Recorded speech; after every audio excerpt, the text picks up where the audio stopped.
Welcome to Scaling Success, a podcast geared towards entrepreneurs where we discuss a range of topics that contribute to building a valuable and long-lasting business. If you're new to the podcast, please subscribe on Spotify and YouTube. As you can probably tell, I am not Sean Cantwell, but I am Laura Moran, and I head up marketing here at Volition, and I'm thrilled to be joined by Rab Govil today, who is chairman and co-founder of Zenarate, one of Volition's portfolio companies. So thank you for joining us, Rab. Well, thank you for having me, and I'm looking forward to this podcast with you. Amazing. Just for a little background, Rab was the founder and CEO of Nimblefish Technologies earlier in the early 2000s. Nimblefish was a provider, or is a provider, of multi-channel marketing services to leading retail, technology, telecom, hospitality, and other customers. And the company was acquired by R&R Donnelley in 2010. Since 2008, you've served as CEO of Nehas, a company that delivers personalized products, pricing, offers, disclosures, and customer experience with the leading financial services industry cloud. And what we're here to talk about today, though, is Zenarate. Zenarate is a natural language AI simulation training enterprise SaaS platform to develop confident, top-performing customer and prospect-facing agents.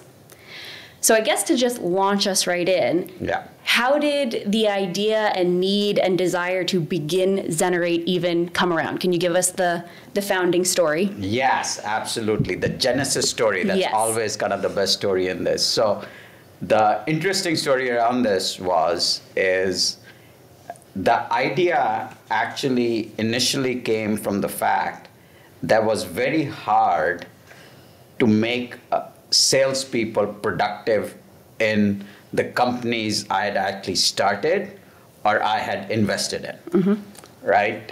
For salespeople to tell the right story to the customers and be consistent with telling the story. And I have a long history with AI. One of the things I founded 5 years ago, which I'm very proud of, is AI for All, which is bringing diversity in the field of AI. And I founded this foundation with Fei-Fei Li, who's the head of AI at Stanford. And since then, Melinda Gates, Jensen Huang, all the major players in the AI industries have invested in this foundation. So I had a chance to meet with all the best minds around AI in this industry. So when AI started becoming more and more mainstream, the initial idea was, can we really use it to train salespeople to do a better job faster? So we started the business. The business was starting to percolate.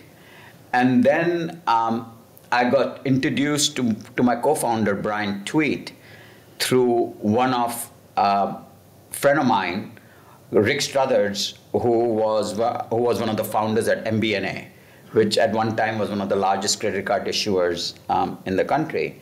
And I still remember very early morning, Brian and me having breakfast at on University Avenue in Palo Alto, where we like to say all good software companies come from, right? And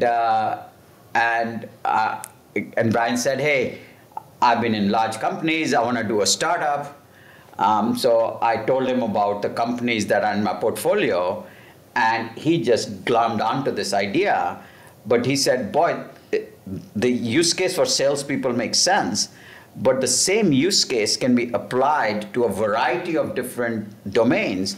And the domain that makes even more sense for is call centers, because it's a job that is getting harder to do, and most of these call centers have 30 to 50% turnover in people. So they're constantly having to train new people, and training them using PowerPoints and simulation is just not a good way. What if they could train by practicing every scenario they run into? Wouldn't that be amazing? And the impact of it, I said, and it's one of those things that once you get the bug, right, it's really hard to give it up.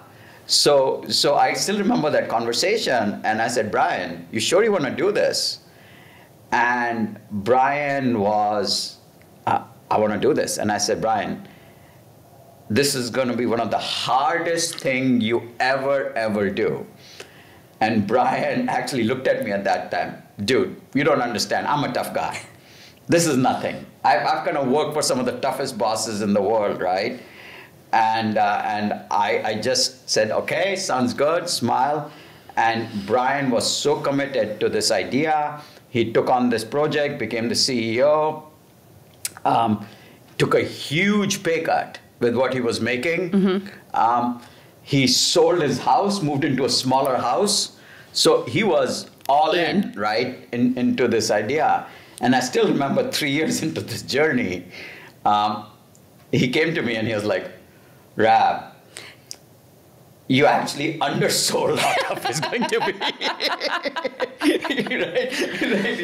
right? This is like, this is so hard, right? In the beginning, if somebody who's not done this before the first time through, it requires a level of grit and mental toughness, and it's very internally driven, right? That's the most important thing I tell entrepreneurs now. It's very internally driven. The thing I tell them is, within a day, you will feel that you're on top of the world and you're going to conquer everything.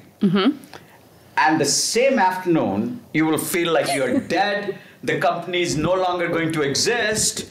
All my customers are leaving me, right? My employees are quitting, right? And literally the world just has changed a little bit, but your internal emotional state is so important to manage on a day-to-day basis to constantly keep the end result, right? And that's really, for most entrepreneurs, I tell them, is the hardest thing to do.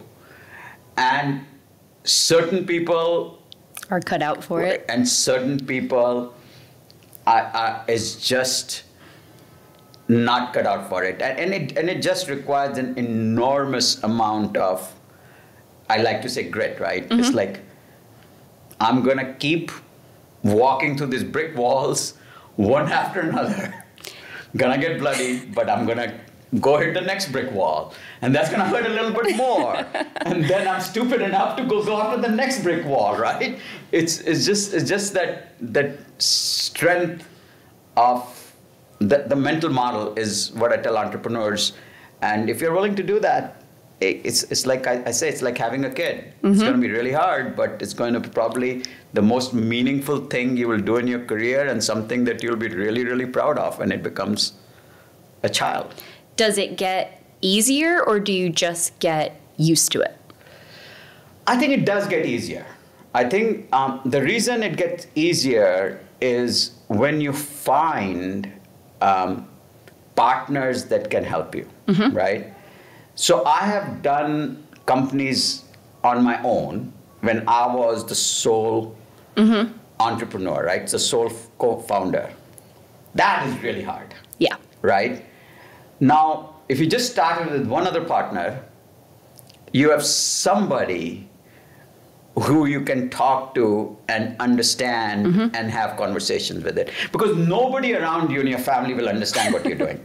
They will think that you're insane.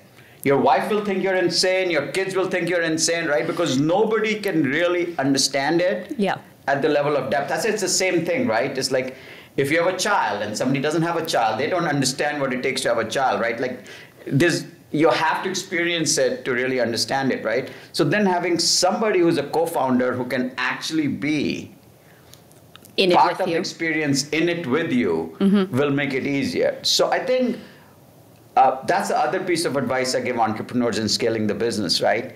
Get help. And then you find the next person, right, who can carry the load.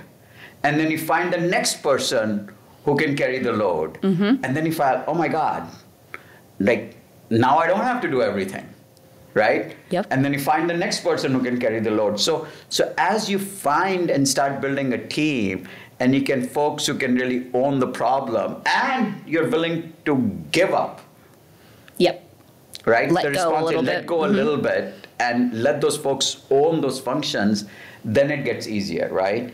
A lot of the entrepreneurs don't let go, right? And then the great people end up coming and then they end up leaving. So it requires a different mental model, but it does get easier as you get more people around the table. And where do investors fit in that, more people and support? You know, Zenarate was obviously, Volition is always looking to invest in companies that are capital efficient and maybe don't need the money, but there's value in the partnership and the support. Zenarate was absolutely in that position, and you guys have always said all along, we didn't need investors, and then Volition came along. So where do investors fit in that support model? Very, very interesting question. In fact, we are in the process of acquiring a company right now.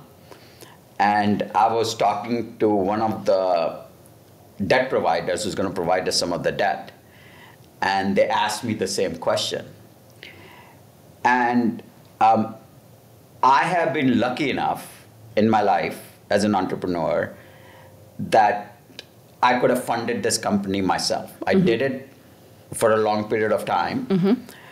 And I could have continued funding it without an issue. And I thought long and hard, do I really want another decision maker and another partner around the table, right? I like to think about taking an investor on as a type 1 decision. And what I mean by a type 1 decision, it's a one-way door. You can't really unravel an investor. Once an investor is in, they're married. You're married. You're in. You're in. You have to live with that person. So you better like the person. You better enjoy the person, right? So first and foremost, I liked Sean, right? I liked the person I would be getting in business with, right? But I think with Sean and Volition specifically, I've enjoyed the journey after that. And so I'll tell you about the practical parts of it, and then I'll tell you the emotional part of it. The practical part of this is bringing in outside investors validates you as a business. So for example, when we were doing this acquisition, it's easy for somebody externally to know that this is a professionally run company. It has good, solid governance and processes in place. When we go talk to a debt provider, if we want to do debt, they said, oh, we have done deals with Volition before. So it professionalizes the company in a way that is very, very useful, right? So just that has significant value, right? So just base level, that has significant value. Then the question becomes, is the value above it, right? Can they help you, right, in being able to solve those problems? So I'll give you specific examples, right? Compensation, right?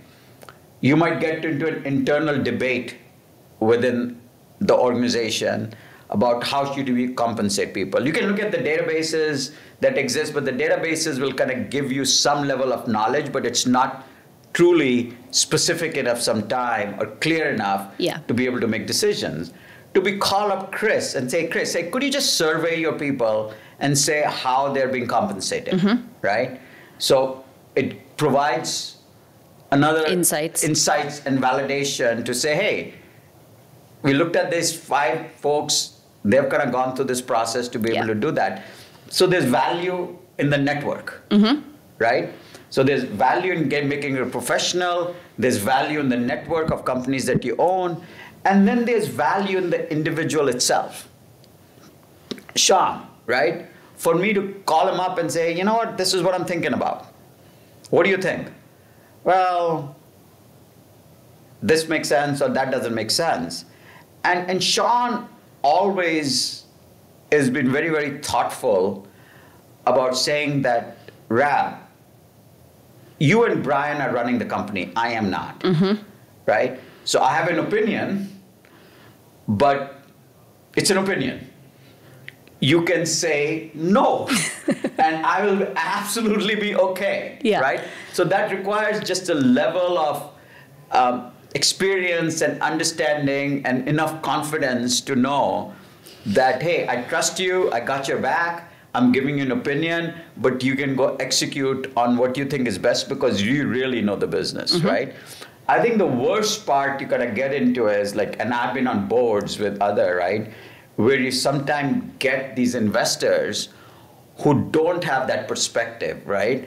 And the last person they sat next to on the plane, right, has an idea, and they really feel strongly about this idea, and they'll bring it up like 5 times, and you have to kind of explain to them, dude, it just...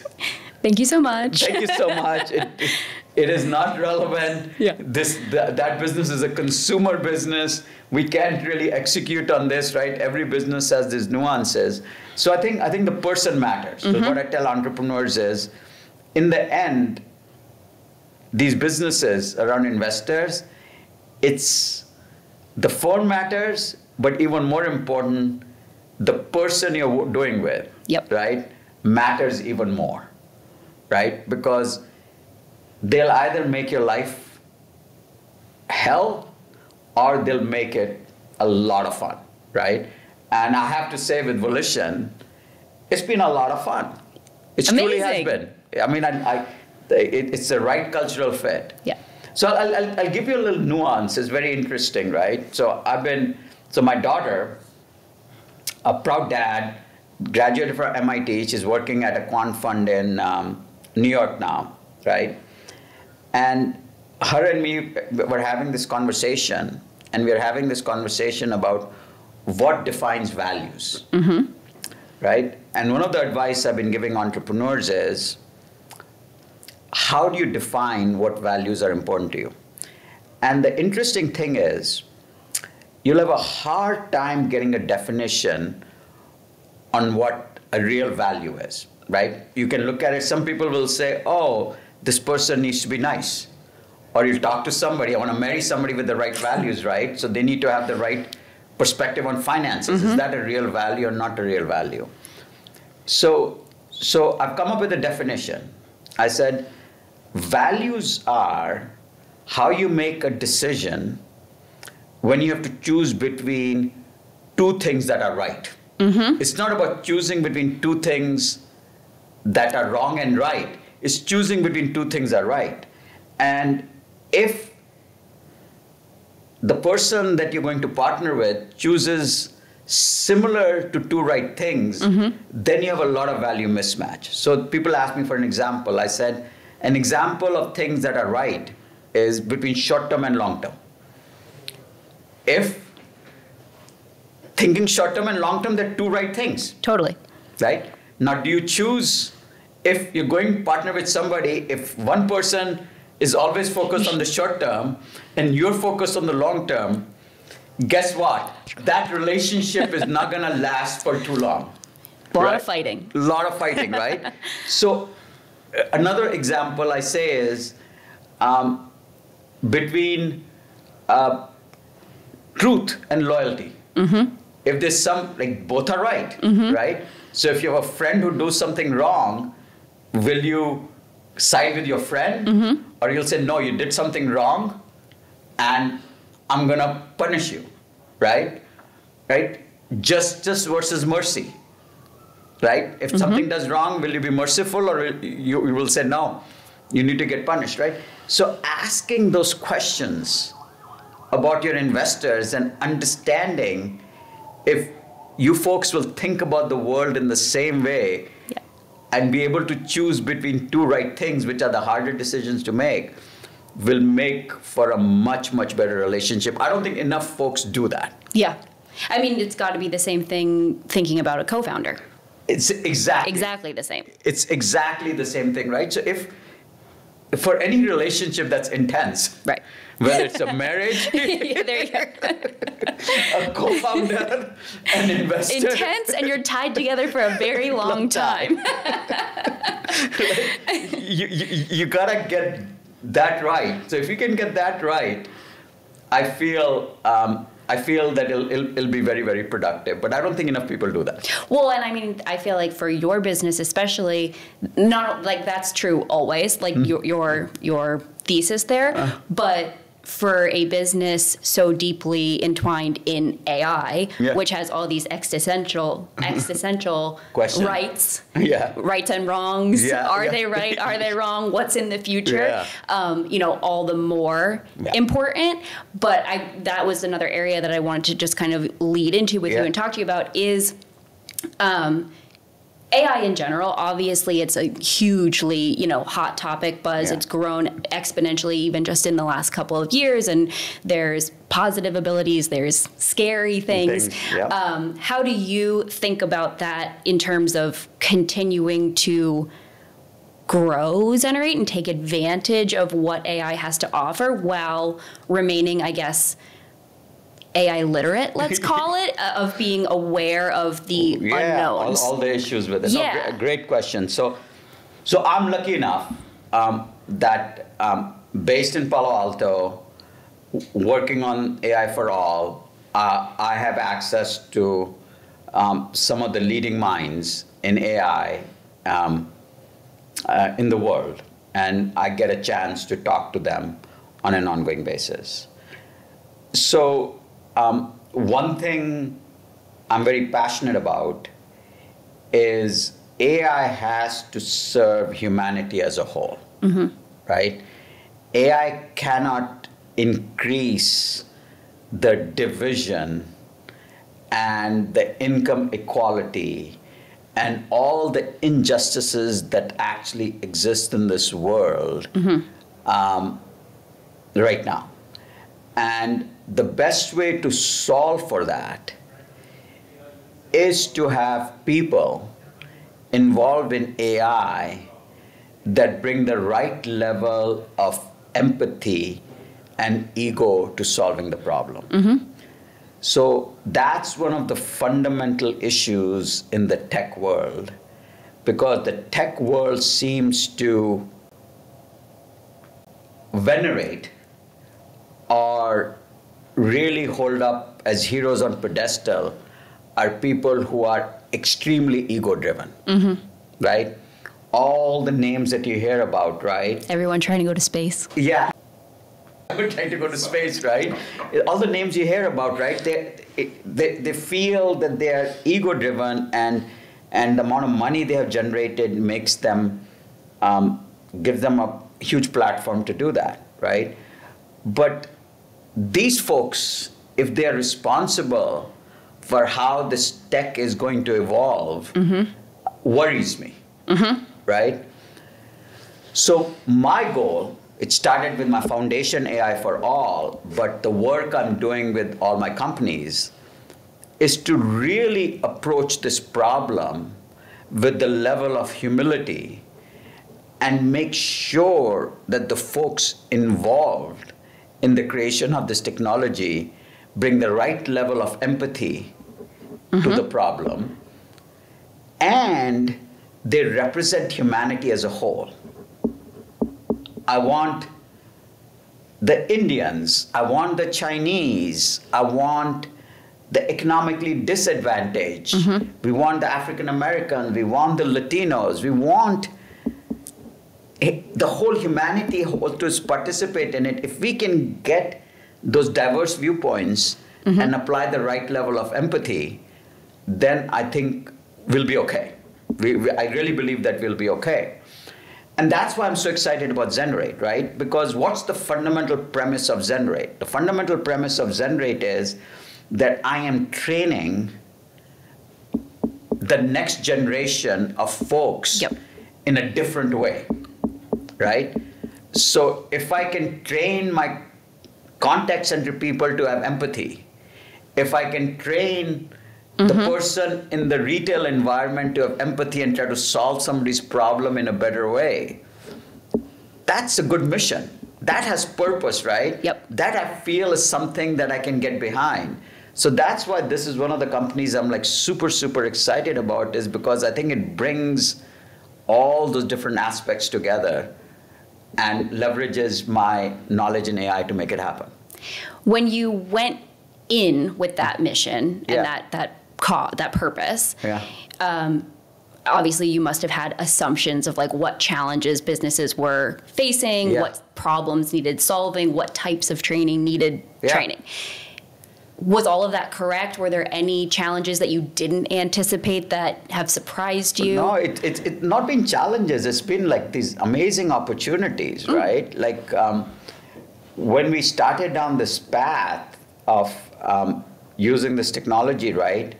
With the fundamental concept that people learn better by practicing than instead of being taught, right?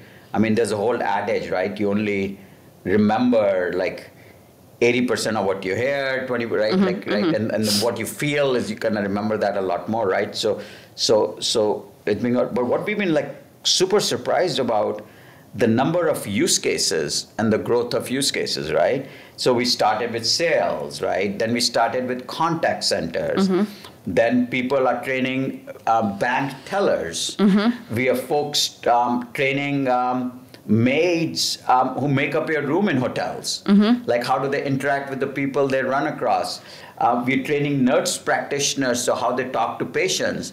Doctors, how they talk to patients to kind of have better bedside manner, right? They need it more than the nurses do, definitely. They need it, right? So I was like, so what we are finding out is like every time I turn around, it's like, oh my God, yeah. Like it really has the ability to impact, right? Like sometimes I sit, boy, it'll be great if I could learn how to talk to my daughter better. I seem to screw that up all the time. Like I go back to all those hard relationships, husbands, wives, partners. Right? I seem to screw that up. So maybe if I had Zenarate to just teach me how to do a better job and not jump to solutions and just be empathetic and listen to her instead of trying to solve all her problems, that would be so much better. So I think what I've been like very pleasantly surprised, right, is of all the use cases. And, building any company, you have all the challenges, right? You need to make the economics work. You need to kind of hire the right people. You need to fire the wrong people. You have to do all the work that's company building. But this truly has been a great experience in building this company. You've talked so much about empathy being, a core tenet to pretty much all of this. And I feel like this is not going to be, new to anybody out there. So often businesses and what they do or sell or provide kind of have a hard time living up to that internally. And the cobbler's kids have no shoes, at times. So how do you sort of make sure that the culture inside of Zenarate is as empathetic as the product and the service that you're providing or building? Hard. It's hard, right? And that's it. Not easy, right? So the best thing you can do is hire well, but the other important thing is you can do is fire fast, right? So I think what we have kind of learned over the years is whatever you can do, right? You need to be true to your values, and what that means is you need to have a process where if you find very quickly somebody's not true to the value, even if they're amazing performers, right? Sometimes you can have amazing performers that are not true to values, and those are the hardest thing to do, right? But we have gotten to the point where he said, doesn't really matter, even if you're an amazing performer, but you are not following our culture and doing the work that's necessary, we will move you on. And sometimes it's fascinating, right? I've had tough conversations, and there'll be people who said, it's about performance. It's, are you performing well? And I said, hey, doesn't matter. In this company, I want respect and performance. It's not an or. You can't get away with saying that I'm going to get better performance and not respect the individual. So respect and performance are both critical. And sometime where you have economic outcomes you're trying to get to, it's easy to lose sight. Like I have lost sight of it. So I have to constantly remind myself that it's about both. It's not about one. That's the long-term sort of view, need. Right? It's about both, right? And I remember having a conversation with a senior executive, and he said, and he kept our performance, and I said, sorry, like I just don't want to be part of this company. Yeah. Right? It might be very, very successful, right? But I personally do not want to be part of this, right? Yeah. So if it's my company, I'm the controlling shareholder, these are the type of people I want. So that's one reason that I have kept control on these companies, that I can at least impose Control those that. type of, like have those values inculcated in everybody in the organization. Makes total sense. Okay, so Zenarate has been a Volition portfolio company for just about a year. Yeah. What are you most excited for in terms of what Zenarate's going to do in the next year to follow? Well, we're doing a couple of things, right? Which is fascinating. We are just, as you said, in the process of acquiring one of our competitors, right? So I'm excited about the fact that somebody who was competing with us has agreed to join us, right? And when they decide to join, the executives have converted all their stock into Zenarate stock.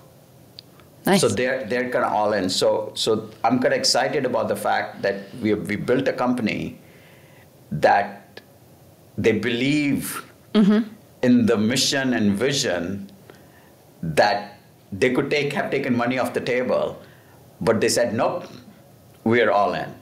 So I'm excited about finishing this acquisition. We are almost almost done hopefully in the next couple of weeks. And that will bring in a great talent pool into the company. The CEO is an amazing product visionary.